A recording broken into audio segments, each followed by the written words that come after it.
Good morning, everyone. Microphone check, screen check. I already did a little bit of pre-game play on the VIP side of things with an update on Zoom. It seems like everything's working on that side, so looks good there. YouTube side looks good. I can see the microphone moving around there, so nothing weird going there. Good. All right. It's nice when everything works the first time around, you know? Mic check, screen check, all that fun stuff. Welcome, welcome, welcome. Hopefully you all had a fantastic weekend. Hopefully you're able to all rest up, get ready for the week ahead and all that fun stuff. Good morning, good morning. As per the usual, make sure to read through on the right side of the screen there, the morning prep PDF. Very important to go through and understand everything that is inside there. And just a quick note for you all before we jump on in today, if you're watching on the YouTube side of things, the stream does have between a 5 and 30 second delay, which will definitely impact the timeliness of what I may be talking about at any given moment.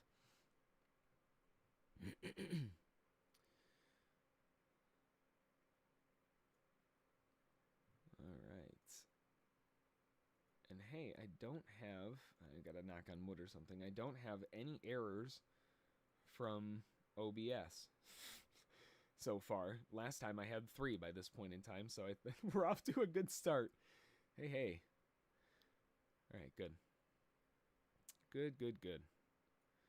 So, I just want to take a second, like we do every day, to thank all of our new members, subscribers, Academy students, VIPs, everyone in between. Thank you all so much for the support. I'm excited to have you all on board. Welcome to the SSFTG family. If you aren't a member yet, you have a few different options to check out if you're looking for a way to further your trading education and career. Good morning, good morning. One of the easiest ways is to check it out right on here on YouTube. You can join the join button below, or you can check out the join button below, rather, the stream, to get access to the extended hours room, which was where we continue, it's a Monday, continue from the morning room with a little bit less delay to the end of the session. YouTube members also have access to the communities area where we post all kinds of different chart setups, stock charts, analytics, and more. And of course, every member gains access to the Discord chat server. And plus, you get that awesome badge next to your name here on YouTube to show your support. It looks really cool. The best part is it's $5 a month. So you skip a coffee at Starbucks, you're good to go. If you want to take a massive step further, though, in understanding the trading approach and what it is that we are doing here every day in the room, look no further than the Day Trading Academy. This is where you can learn how we do everything. But listen, this isn't a small little PDF guide that you're going to finish in an afternoon, all right? Yeah, we do have a quick start course, but to really dig in like the Academy does, you're looking at about 19 plus hours of video course material. And along with that, there's homework and study guides and all that fun stuff to make sure that you're really understanding what's going on while you're navigating the course, which I personally review, and you get the DTA upgrade discount, which is really cool too. Then there's the top floor when you're ready to upgrade from the DTA to the VIP, which is the executive suite. That's where you're going to find all of them hanging out right in the executive suite, the penthouse, right? VIPs have permanent access to all that is SSFTG, the Day Trading Academy, private Discord chat, future updates, new strategies, monthly webinars, one-on-one access, everything else. It all comes as part of the package. VIPs gain access to the fully dedicated, non-delayed stream for the entire session, meaning that they are in the fastest connection possible that you can get without any delays from start to finish. So whether you're here for the very first time or you're one of the VIP vets over in the dedicated stream, welcome. I'm glad to have you trading alongside with me today, analyzing these crazy markets of ours. Let's take a look at some news, take a look at what's going on today, see what all is happening here. Again, if you were in earlier on the VIP side, we had a bit of pregame going on, taking a look at some stock charts. But looking at the future side, we haven't dug into that yet, so let's jump over there. Looking at the future side of things, don't forget to grab your morning DP levels. Those are posted for you on the Major 7. NASDAQ, S&P Gold, Crude, Euro, Bitcoin, and Ethereum. It's a race every time. Those are all posted for you. They're ready to rock and roll. As far as the news is concerned, we don't really have a whole lot today. 10 o'clock news, ISM manufacturing PMI. That's about it. So, I mean, that is something to pay attention to. The forecast for that 60.9. I really don't care what the number comes out as. I just care about when the number's coming out. 10 o'clock is going to be that time slot that we'll have to pay attention to. Start off on the S&P. Let's see what's going on over here. Now, as far as the S&P is concerned, with the overall movement that's happening, The first consideration is that we've been stuck up here for a very long period of time. And if we look at this, obviously, if we draw across it, we're going to have a POC. I mean, when the market spends this much time in one space, it's very likely going to shift enough volume to create a new dedicated zone of interest, or at least a volume node. And then in this case, it's 43.90. There are a couple other ones. You can see there were a few creeping up right around settlement price, you know, give or take 95 or so. This whole zone is going to be the major zone of interest that a lot of traders are going to be looking at wanting to pull back to. We had the sellers attempted to go underneath the lows, pulled back, tried to go underneath again, and they couldn't even break a new low. And you'll notice something very similar about these, right? If we use, hang on now. Let me get the right button commands here. Jeez, oh Pete. We start off from the top to the bottom. We go way over here, and you'll notice something very interesting about this move. It is a perfect ABCD correction phase with higher lows, so it's rolling. But we do have a corrective phase that's grinding its way back up. And if this is a corrective phase, what's it correcting from? Well, it's probably correcting from the previous bull trend, right? And if we zoom out a little bit further, hey presto, there's another bull trend. We've got a big V bottom that took place earlier, you know, July 18 through the 20th, and the market very aggressively ripped it back up. There was a very big amount of volume that traded down in the 24s, 25s, 20s through 30s, really. There really wasn't a whole lot else until it started creeping up here. So my first consideration is, well, wait a minute. These may be buyers who are taking profit, but this volume, right, does not equal this volume, right? That can't just be buyers taking profit. There's a lot more to the story than just buyers taking profit. Not with this kind of volume, right? That's not just these guys.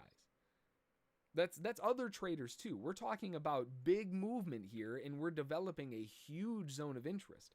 So the fact that the market tried churning underneath that failing, churning underneath it failing, if this goes back up to another new high above the 420s, great number, then maybe it has a potential pullback back down to like settlement. They might even get settlement before then. Right now we're kind of constricted in terms of a wedge kind of continuation weirdness.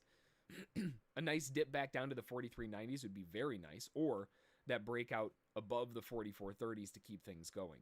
The concern is if we break above the highs without a pullback first, it might be relatively short-lived. You know, what's going to keep that momentum going? The only thing that's going to keep that momentum going would be stuck shorts. And given the volume spread that we're seeing going on, we know that it's more than just these guys taking profit, right? So maybe these are stuck shorts. That could be the fuel to the fire that we need, but they've got to break above the highs first. Looking really good. Over on gold, gold had it had a really nice drive up and then very quickly pulled all the way back down again. The one thing that could be going on here, if we go backward a little bit from top to bottom, because they didn't break a new high, remember. If we go across this, we could be developing a very obvious POC pullback. Oh. Ta-da! It's almost like we planned it. This looks very aggressive to the downside. Obviously, this is an avalanche wedge to the down, which usually, if you're waiting for an avalanche wedge, we need one very important thing to happen. We need a break of the avalanche wedge. So if we are going to get that, what the heck is my path? E-wave, Control-Alt-P, Control-Alt-P, Control-Alt-P. We've got to have that good continuation to the downside. The wedge, which is forming right here. And then a break outside of the wedge and a pullback for continuation back up. That's what we're looking for. Let's just drag this over here so you can see. That's what we're looking for, that type of structure. Now, we haven't had a higher low yet, which would be 0.9 over here. That would also be potentially the beginning of wave 1, wave 2, and wave 3 breakout to the upside. Either way, we haven't necessarily seen the bulls take over yet, but we're poised. We're in the right spot. They're in a great location. They're trying to shift the POC to the downside. There's a lot of things that are looking okay. Just needs a bit of oomph. It needs that kick through the door to kind of finish the job here. Getting close, though. Getting close. Beautiful spot. From a swing trader's perspective, you're looking at an entry here with, initial risk probably underneath here. Reward back up to the highs. That's pretty good. It's not quite 2-to-1, which means that buyers may be waiting to buy a little bit lower. Still. got to be close, right? Yeah, that's 2-to-1. It fits 2-to-1 in there. What am I talking about? My eyeballs aren't working yet. Need more caffeine. Over on crude oil, we've got, I mean, this kind of, we before we started the room up on YouTube, we were doing a little bit of chatting on stock charts on the VIP side of things this morning, and this looks really similar to Microsoft in terms of the chart. Just no pullback. It just never comes back. Wow. The big thing here, again, is we have a little bit of that POC breakout momentum, right? I mean, we've got this huge attempted move to the downside. They failed. We broke above the POC. We've got the reasoning as to why the bulls may want to continue this back up. And here again, we had that wedge consolidation. It's kind of eerie how many times we're seeing these patterns kind of rinse and repeat across different markets, vastly different markets at times. We have a top-weighted POC. We've got a wedge. They broke out above the highs, and we're continuing higher. They have driven a little bit further up. Nice channeling to the upside, which they're breaking out of. In the short term, this very much looks like an L2 pullback and an L1 continuation trend. You've got an L... Why am I using that tool? Hang on a second. We've got an L4 with a continuation back to the upside. L4 back to an L2. Pops into a new high. Now we've got the L1s. We've got more L1s. Now we reset back to the L2s. This is kind of that deeper pullback for buyers to continue back up. There's even short-term divergences, which you really wouldn't need the indicators to tell you that's there, but it is. There are a lot of things suggesting that the bulls are trying to take over here. It's just a bit early to the party. I would love to see a dip down to the 72s, but the more the bulls hold up here and sustain above this breakout point, that means that the more shorts are stuck. That could add to a lot of continuation to the upside. Hey Ace, how's it going? Welcome, welcome. Everybody else tuning in so far, welcome this morning. I hope you had a great weekend. Coming back ready to rock and roll. Taking a look at the euro, we finally got a bit more continuation to the upside after that FOMC POC dip. That should be a new pattern. Just only get it once a month, but it's there. We've got the continuation to the upside. In the way that the euro is kind of looking, I mean, we still have to zoom out to the 60 minute to see the overall perspective here, because this is so far back here. Might take a second for this to load up. Hang on.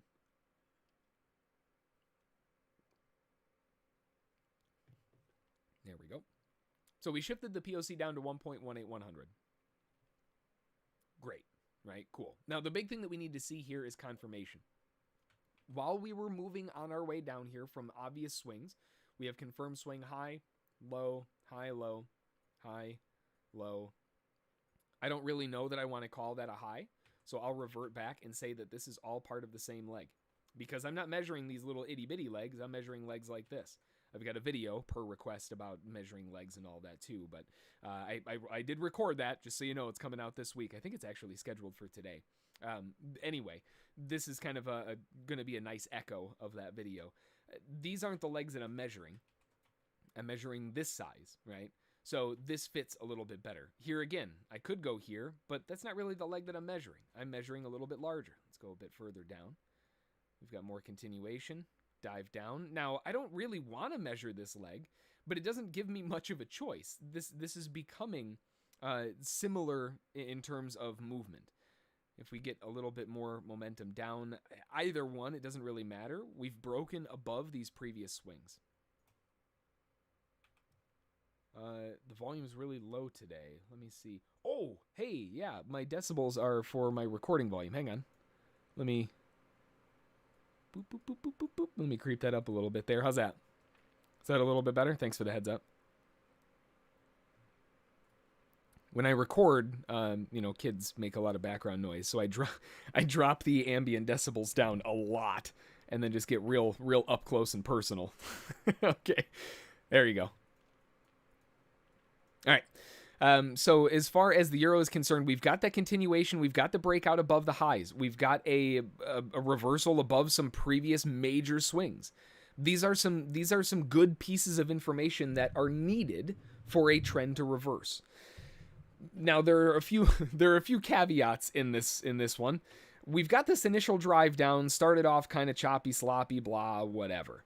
And then it really broke away and left behind this jumbo window back here. And with this continuation to the downside, that's going to be the first thought is, well, when we start coming back up, what are they going to test, right? What's their objective? Well, their objective's probably to fill in some of this window. Markets hate gaps. What better place to come back to than to fill in some of this gap? It doesn't have to do all of it right now. I'm not saying it has to go parabolic 90 degrees straight up, but that would be a likely objective area to shoot for the buyers to really kind of reverse this trend to the upside and keep it going. Now, in terms of the wider trend, we only have this first, think of it as wave one in an Elliott wave cycle. We've got the first leg up. We've got the first wave, but we don't have wave two yet. So is this a proven trend reversal? No, not yet. It's close, but not yet. We need wave two and then start creeping up into wave three, and hopefully we'll get some clues down here that will allow those buyers to come in. So in terms of location, I really don't like where we are. I don't want to be a buyer here personally, but this might also be a short-term launching pad for this little wedge breakout continuation. Back up to finish off that window. Just because I want it to pull back here doesn't mean it will, right? So you do have to pay attention to what's going on in the current scope of things. And then looking at it from the low to the high, we can see that at the moment we are underneath the POC and sellers are making an attempt. So until they're out of the way, I have every reason to believe that we're probably going to pull back to around 18,100. We'll see what they're able to do. Over on the crypto side of things, it's got its herky jerkus going on. The overall movement that's happening here, I mean, they look like they tried getting this ascending top to the upside. Really nice resistance here. Even some nice support, resistance, support, resistance. Kind of messy. With this break to the downside, I think arguably a lot of traders not necessarily are stuck because, not to sound like a pirate, but with this break back down here, a lot of bulls, I think, were given so much advance warning that this was failing that I can't see them being stuck. This dive down may have trapped some folks, sure. And you know, maybe that is the case. And if you go back, I almost guarantee there's a POC up there. But I mean, realistically here, I just don't see a lot of traders getting stuck up at the top here in this situation. If they are, you know, I mean, I guess that's what happens when you disregard very obvious things like, you know, 4 lower highs in a row. But as it stands, the deeper movement to the downside here, a lot of times when you have these really obvious breakdowns that just make sense as to why they failed, they'll pull back to the first zone of support and they'll gain some traction there. But a lot of times, this is only a middle ground for a larger breakdown towards a larger zone of support. It would make more sense to see the 36 to 37,000s on like a two-legged correction back. So I like this area. Oh God, I did order flow on that. Whoo, okay. Oh man, I'm surprised one of you wasn't yelling at me. I did order flow on Coinbase charts. Come on, guys, were you trying to let me crash my charts? I need you covering for me here. Jeez, oh Pete. There should have been like 10 no's in chat. Come on now. Over on Ethereum, same thing. We're just going a bit more sideways on Ethereum. We're stuck around the 2,500 mark, and this shouldn't really be a surprise. It's not the first time we've been stuck around this area. It's a big psychological spot. All things considered, as far as Ethereum is concerned, I mean, I still like Ethereum more to the upside. Here again, we've got that major POC shift. I like a deeper pullback. It just fits. You know, I don't really want to buy right where it is now. If you're looking at, let me pull up. So we do have a second here. Maybe not on a weekly though. Yeah, let's look at like an hourly. This is the zone, right? We're breaking above this continuation to the upside where a lot of bulls are trying to get the momentum up. We've got a really strong breakaway drive. This is where they've got to prove it. You know, I mean, it's great where it is, and we've got the POC here, and really what I would like to see from a Bitcoin standpoint would be a secondary leg down like we were talking about. So keep that in mind, because when we're switching over to BCH, a lot of things, crypto, there we go. A lot of things line up very similarly, but you'll notice BCH is actually a little bit kind of stronger looking right now. If we go from left to right on the hourly, their POC was left way behind at 500. Right? Let's be 500. So this breakout continuation and this really parabolic dip to 513.92 seems like they were sliding off a cliff, and this was that desperation reach back. I almost even messed it up saying it slow. That's a really big sign that bulls are trying to kick this thing back to the upside. That would almost make me think this might be the start of a move from a bigger perspective. Instead of an hourly, maybe like a 4-hour. Now, from a 4-hour perspective, if we go all the way back up to the top, which is at 1642, and go down to where we are, it's early, but this could be a nice little trend shift for a continuation move, wave 1, wave 2, up to cycle off those 700s or so.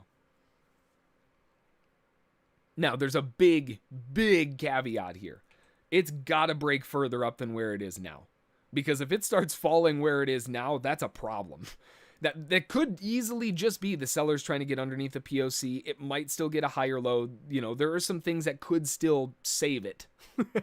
But as it stands, I mean, they've really got to kick this thing to the upside above these previous swings with a lot more conviction. It's a beautiful trap on the lows. It's looking good.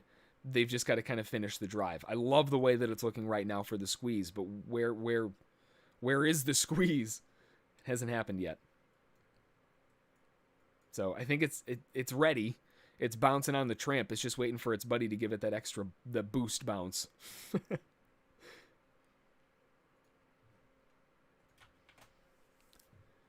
right, swap over to the NASDAQ. Man, the S&P looks like an absolute mess. Wow, that 5-minute chart. Looking at the daily on the NASDAQ, it is doing exactly what we were expecting it to do once we had that big bear bar and that bull bar. That gave us a big clue. We're probably going to go sideways for, what was it, about a week to a potential month, where nothing really happens, but generally grinding its way still to the upside.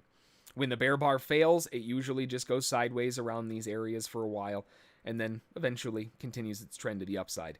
It wouldn't be a surprise at all to see bull continuation, given how strong of a bull bar that is, and how just aggressive the potential bear trap was on a daily perspective, right? Shorts trying to get that inside sell, not paying attention to the fact that, signal bar, that's that one. that would be that one there. This one failing would be a great signal for sellers to try to drive it down for maybe a two-legged correction lower. You'll notice, though, now a two-legged correction lower is basically to the bottom of that daily bar, back to 2.37%. Even if it does go a little bit further, the last time was 3.5%. It's probably only going to go maybe another percent underneath it if it does. Now, if it really wants to start breaking away, the big value point still hovering around that 8 to 12% zone that starts at 13,900. We're obviously pretty far away from that at the moment. So, short-term pullbacks it is.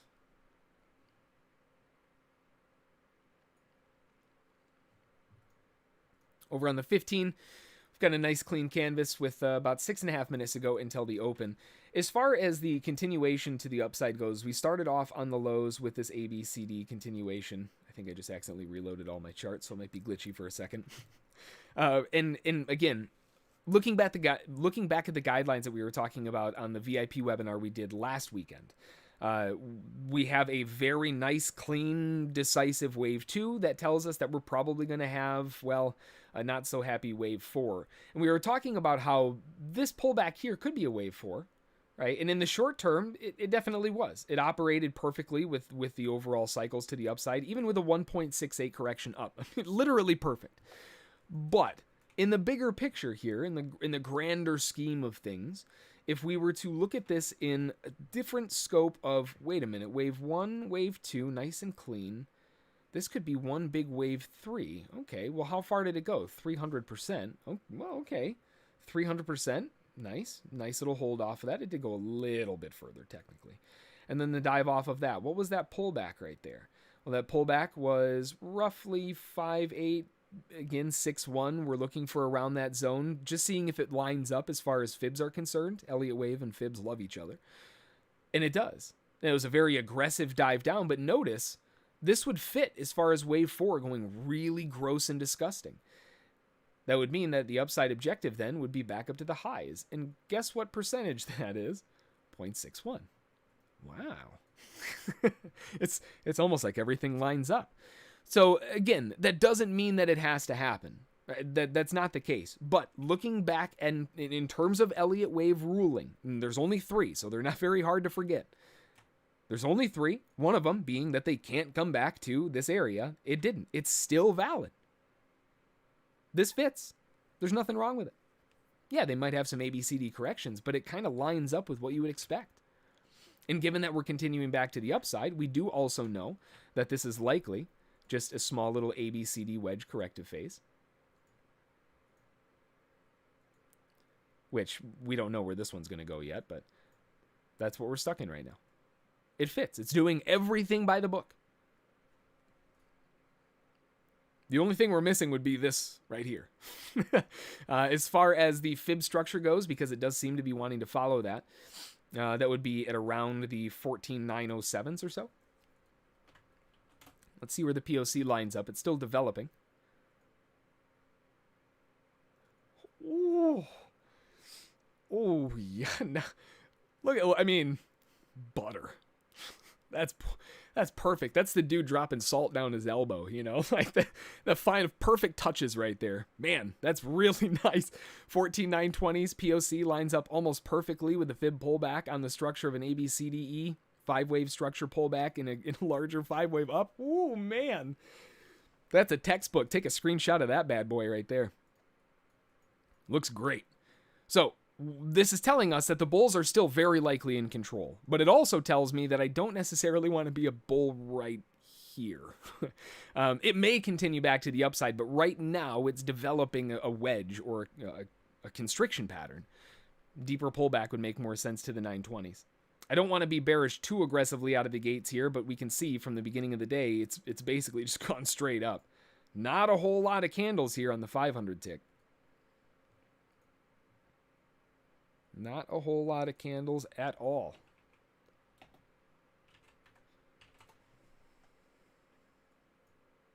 Instruments already added? Oh, it is. How did I not even see that? Volume is very low today.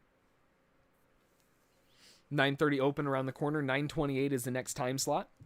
The next time slot when things go a little bit crazy. For those of you who are unfamiliar with 9:28, that is the final drop dead period where you can modify your at the open orders. So a lot of people burst their last bit of orders in at 9:28 because that's the last time they can move them around. Doesn't have to, but looking at where we are on the S&P at the moment, we are going to be at an outside gap to the upside, but I mean, look at where we are. This is going to be staring off the edge of a cliff here. If we open up just above this previous swing high and fail back inside, that could be a massive sign of failure. Could also be a really nice launching point, depending on how they want to respond to settlement, but the settlement's like halfway inside the range. It might not be very useful today. More of the support's down in the 85s, 86s. At the moment, it's an outside gap up. We'll see what they can do.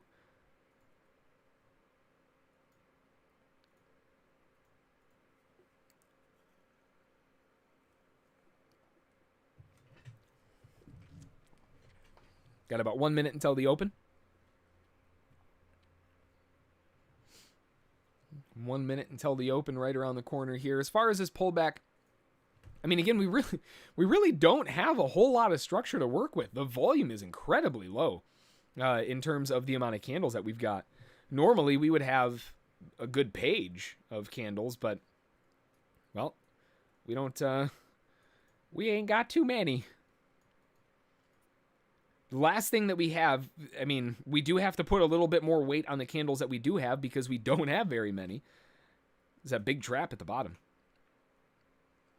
And now sellers are trying to get it to go down, trying to get it to go down, trying to get it to go down, trying to get it to go down. Seeing them perpetually fail going into the open, you know, I want it to fall for the larger pullback to make sense, but, well, this could also, in and of itself, from a multi-day perspective, at least, be a 5-wave cycle to the upside as well. That'd be back up to the high. The S&P does open with an outside gap to the upside. Yeah, I know. I did the same thing. I legit, I looked over and I looked at the volume. I know there's like 70,000 contracts. I just looked. It's like, really? That's it, huh? It's ridiculous. I want something that stands out a bit more obvious here. I want this zone to stand out. That's that previous high on the S&P. The NASDAQ is continuing its momentum forward. We do have the POC shift at 27.75. They're trying to get the continuation phasing to the upside. It's just, I mean, we know the concern here. It's a tough spot.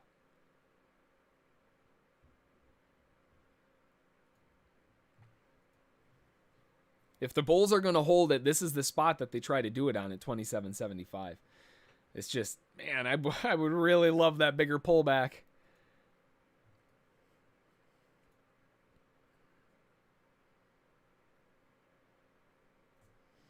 Doesn't really look like it's going to matter, though. I mean, given the amount of candles that we have, I guess looking at the nearest market structure that we have, given that was a trap low, from the move to the upside, we've got an L3, almost L4, to be noted. We've got another continuation up, which was an L2, almost L3. They're really skirting around those. And then another continuation back up with a pretty decent looking L1 now off of the POC. So seeing them kind of step up to the plate in the way that they did, we've got this well, actually even way down here was an L3. But either way, the deeper pullback off of the L3, L4, we've got another continuation, L2, L3. Now you've got an L1. They're trying to ramp it up a little bit. So you'd really like to see the bulls hold the L1. If they start losing their grip, there's not going to, I mean, maybe the top of L2, I guess. It's just so far up here that you got to really ask yourself, is it worth the risk, given the amount of candles that we have too? S&P did pull back to 44.05 quarter.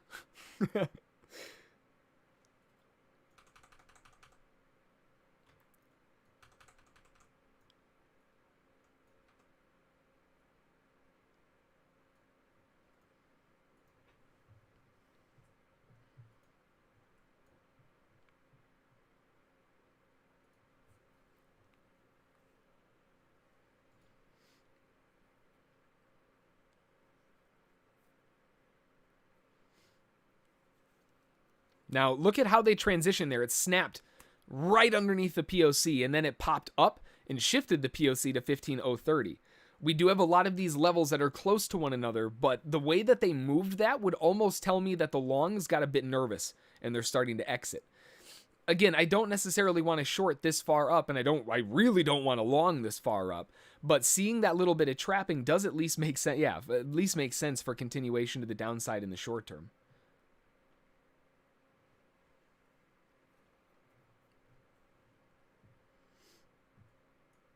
This is the bear attempt that would be valid. If this one fails, we're probably going to the top.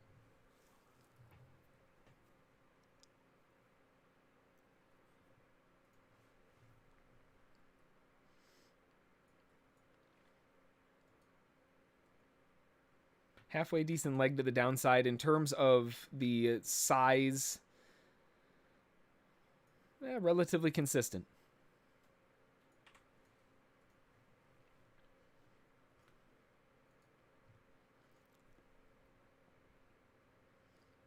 Bulls churning back up towards the POC.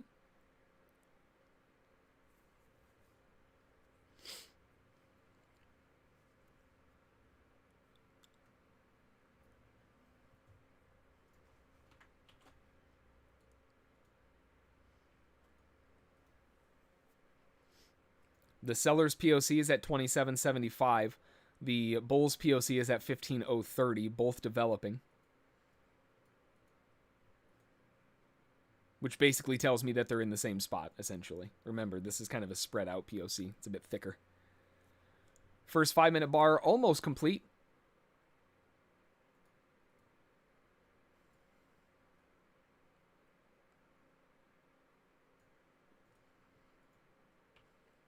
Currently, the POC is at 875 on the S&P, and that's where it stays. The 5-minute POC on the NASDAQ is up at 15.035.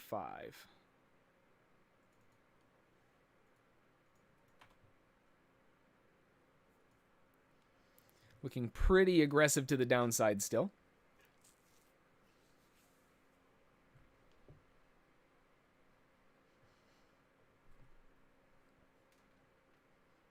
Nice continuation slide lower. Now it's starting to look a bit more like they're trying to reach out for a larger leg. This one would fit a bit more appropriately, and that would put it right about at the base. Back at 15,000, of course.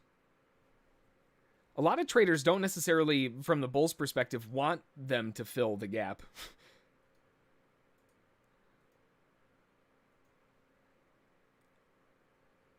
Gap being that settlement dashed line there.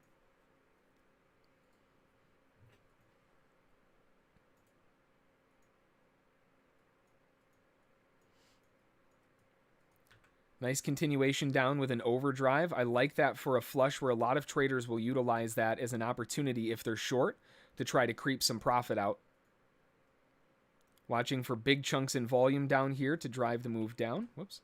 There we go.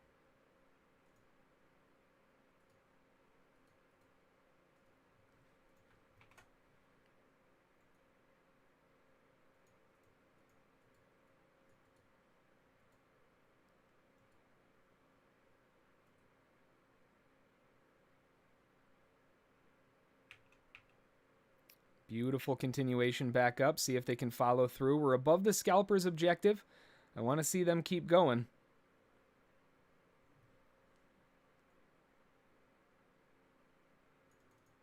Good continuation.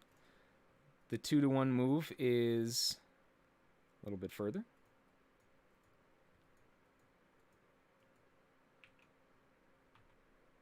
We're back to the scalper's objective after breaking through. I want to see how they maintain this pullback. Too bearish for my liking. I'm out. Back to break even on the final portion. I tried to hold for the run, but couldn't quite get it. Effectively just a scalp. But you can see all the bulls giving up. I wanted to see more of a response off of break even, and I'm not going to sit through it going negative again. This is the type of bounce where you've got this really picture-perfect larger pullback taking place that kind of needs to bounce off of that, especially in the overdrive. And you can see they got it, but it just couldn't follow through. And that's kind of the last ditch that I'm going to give to the longs. The market's firmly underneath. We need a bit more of a pullback to that larger zone towards the 920s.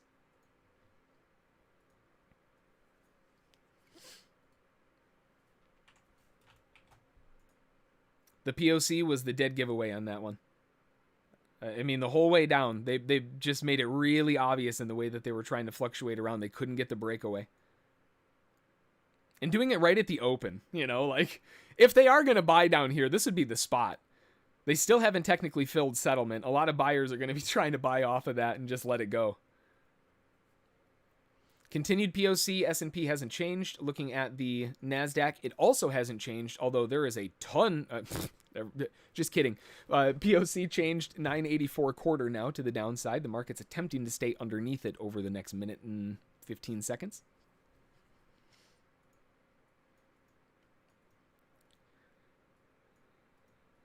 As far as continuing the overall momentum, from the bulls' perspective, assuming that this is still developing a larger pullback and continuing, they may be trying to pull back to the last confirmed POC, which is right before the weekend.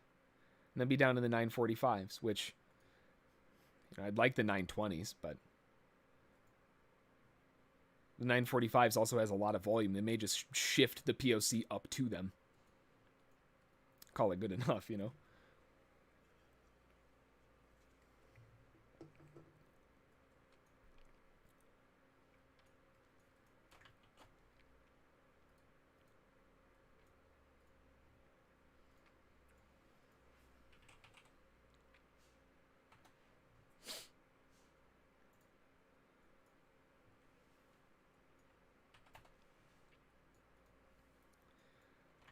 Oof. Big old POC right up at the top. Sellers attempting to get a bit more continuation. Jeez, man, they just hammered that thing. No extra chances.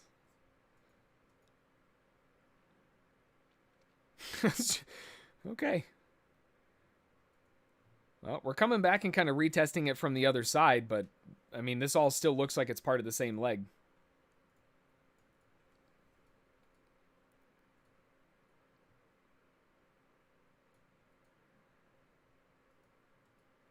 Did they get set? Oh, 66.75. They missed it. They missed it by a tick. Okay. Vindictive. 66.75. They missed settlement by a tick.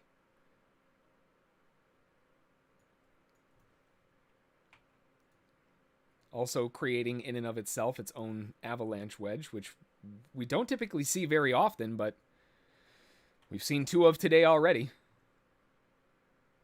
Speaking of, gold is trying to break out of its and look for the breakout pullback.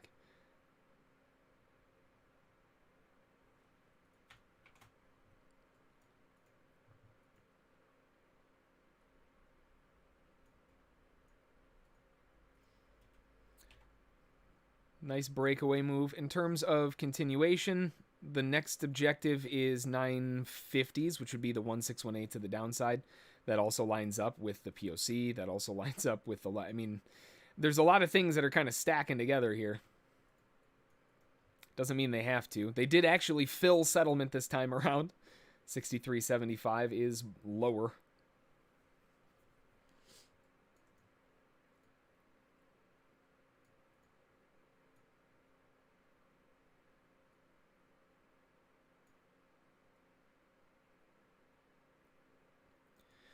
We don't have, I mean, we don't have a ton of structure to work with still. This thing's just kind of going parabolically down. Especially if this overextends through the lows, that would be an overshot at the base that will be looking for some pretty interesting accumulation phasing down there, but hasn't happened yet.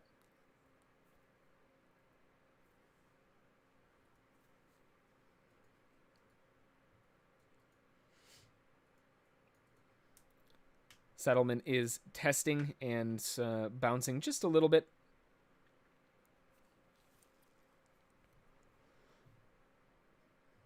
Larger developing quote-unquote bull POC is still up at 15.030, so they're stuck. Shorts are still doing fine, but looking at the 15-minute and developing further POC on the NASDAQ, we've got 14.984 quarter, which is still down, and the market is still underneath. Still have 2 minutes. Things could change.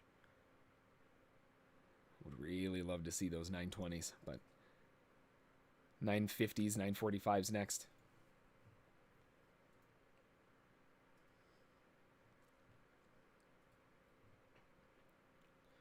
The S&P has done nothing.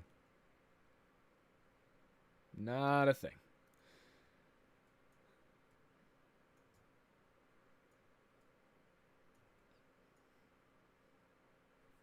POC's right in the middle.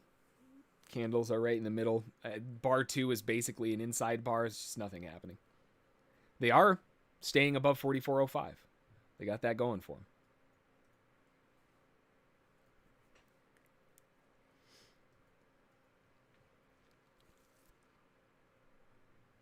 Nice momentum to the downside.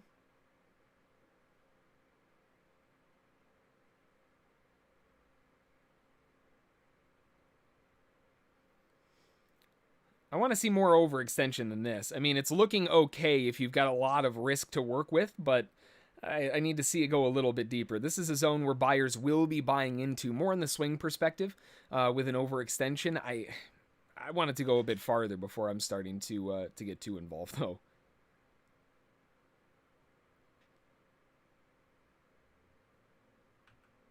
Nice drive to the downside. There we go. Now we're starting to get a little bit lower towards the 50s. That makes a lot more sense down here.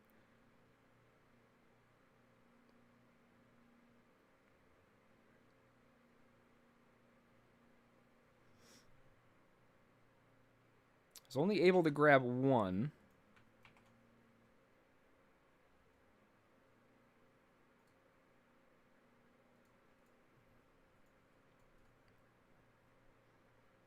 $9.45 still not quite there. There we go. They're reaching down. Now we're in the 9.45s. All right.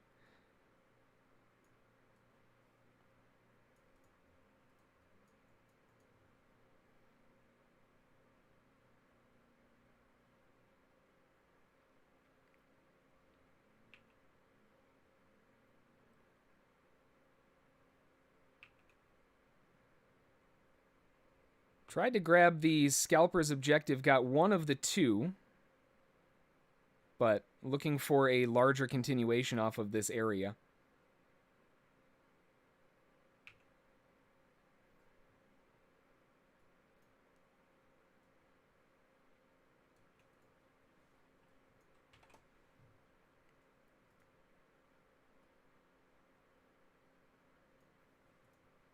Upside objectives are going to be back up towards settlement once again.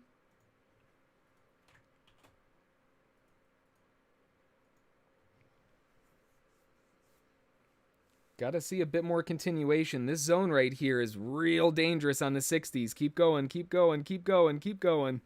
Keep going. Falling apart a little bit. I'll take it there. Close enough to the 2-to-1. I'll accept it. The reason why this zone is dangerous is because this is where the market really blew off the lows. And when they're going to hold as resistance, that's the spot that they're going to hold it as resistance. Now, that doesn't necessarily mean that this is time to, you know, depending on how many contracts you've got, and exit everything. But for me, I really wasn't able to build in for too much, so I've got to utilize what's given to me. And with a 2-to-1 rally, okay. Fair enough. Beautiful bounce.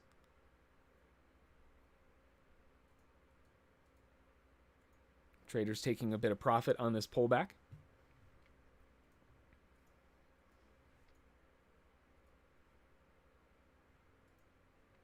Again, swing traders will still be in from this perspective down here.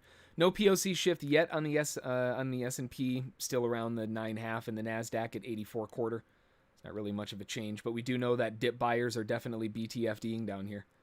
A big zone of interest. Next area, I mean, again, it all depends on how many contracts traders are trading, I suppose. But they have gone to a 2-to-1. The next objective would be looking at it from the perspective of a wider 2-to-1 trader, which would be up here at the 14,987s.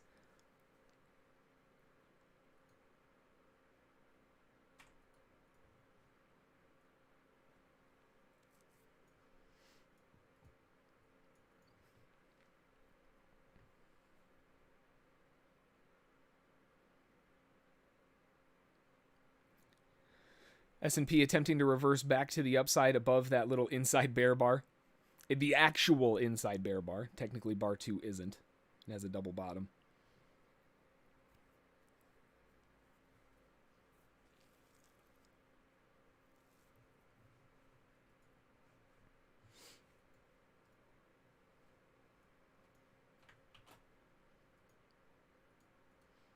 We have another top-weighted POC, 14,963. The last time we saw that, the market got smashed. I'm curious, though, because now we're hitting a major zone of support. Different story, different context. Let's see if it yields the same result regardless.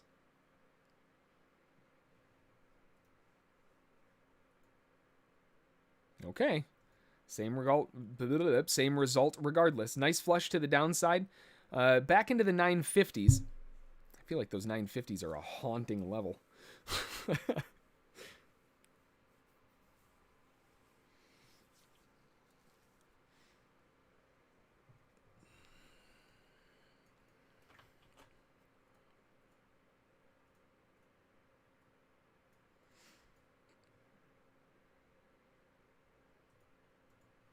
If sellers are going to take it, they're likely going to defend off the 963s or so. Right up here in the 63s.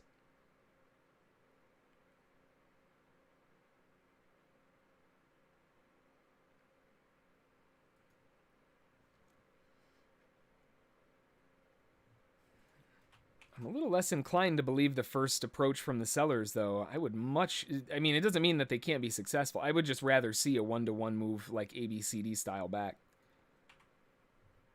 And we've already overextended massively a pretty strong little avalanche wedge to the downside, which honestly, can we even say that they overextended the low by too much? I mean, really?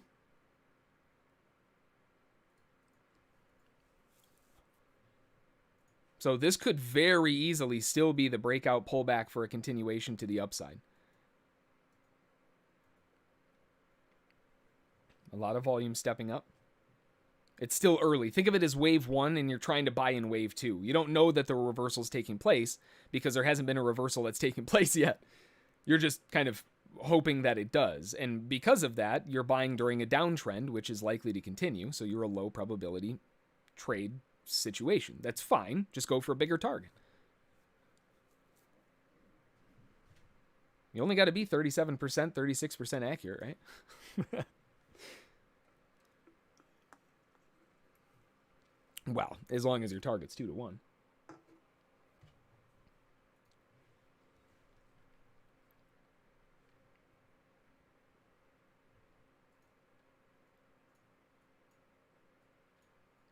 Got a double bottom?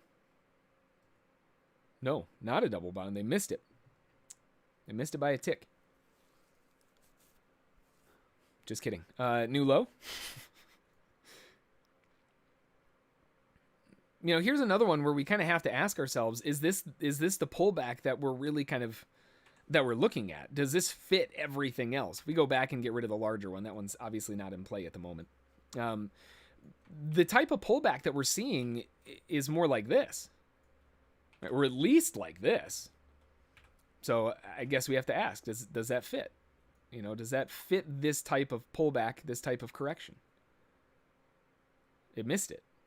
So it still feels like the market's churning down to finish this job. I still think buyers are buying underneath the lows. But if they start losing their grip underneath these, 30s, 25s, that you've still got the bigger 2 to 1s. But I think a lot of traders have already been given their 2 to 1. Why go for, this is when you get greedy and it runs you over. just throwing it out there. We haven't had a viable correction yet.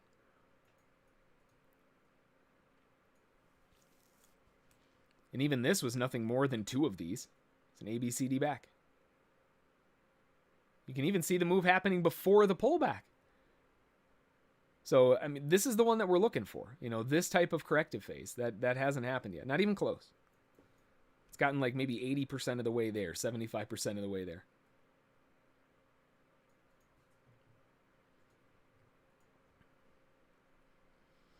Now, looking at it from a wave perspective, if assuming wave 2 is messy and gross and nasty, which this obviously was, then wave 4 can realistically be pretty quick and aggressive. Although I don't necessarily qualify this as a wave.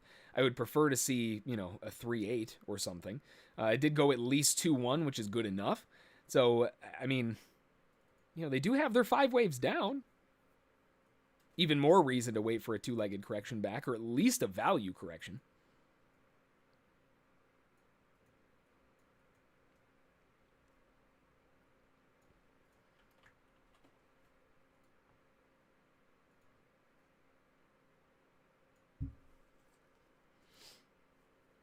The last time we had that big pullback was at 90, that top weighted POC. It didn't stick around for very long. Right up here, yeah. So if the market wants to come back to a major zone of interest, that would be the spot where you could potentially have a 2-legged corrective phase to the upside directly into. I mean, 1 second.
All right, sorry about that.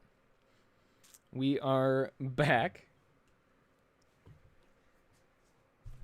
I had a little bit of an issue though. I had, thankfully they have reminder calls, but I have a reminder call for a doctor's appointment that I totally forgot about. So I guess, we are going into 10 o'clock, so that does mean that I'm going to have to cut the extended session. That wasn't necessarily planned, unfortunately, but I'll have to cut out a little bit early here so I can make sure that I make it on time. So I'm not going to have time for any final questions or anything like that, but we do have an Avalanche breakout with the continuation up. I've got to duck out here. If you do have any questions, though, I apologize for the abrupt exit. Feel free to shoot me a message or drop them in the comments below, and we'll get them taken care of from there. Yeah, I know, right? Thankfully for those reminder calls are so nice, especially when people with my memory. Anyway. If you do have any questions, though, that I might have missed along the way, feel free to shoot those to me via email, jhb@ssftg.com. Until the next one, though, I hope you had a great trading morning, and we will talk to you all later. I'll grab that one real quick. How long is the usual extended session? The usual extended session lasts until 10:30 to 11 o'clock, usually closer to 10:30 to 10:45, in all honesty. It depends on what's going on. During the summer, it's a lot slower, so it doesn't typically last as long. During winter and, well, maybe not winter, good Lord, don't talk about snow, but when things start getting closer to fall and all of that and sessions last a bit longer and volatility's better, they'll probably last a little bit longer. So usually a good 45 minutes to an hour longer, though. So, all right, that's going to do it. Enjoy. I hope you had a great trading morning. And like I said, if I miss any questions, shoot those to me via email and I'll get those from there. Otherwise, we'll talk to you all tomorrow, all right? Have a great one. We'll talk to you all later. Thanks.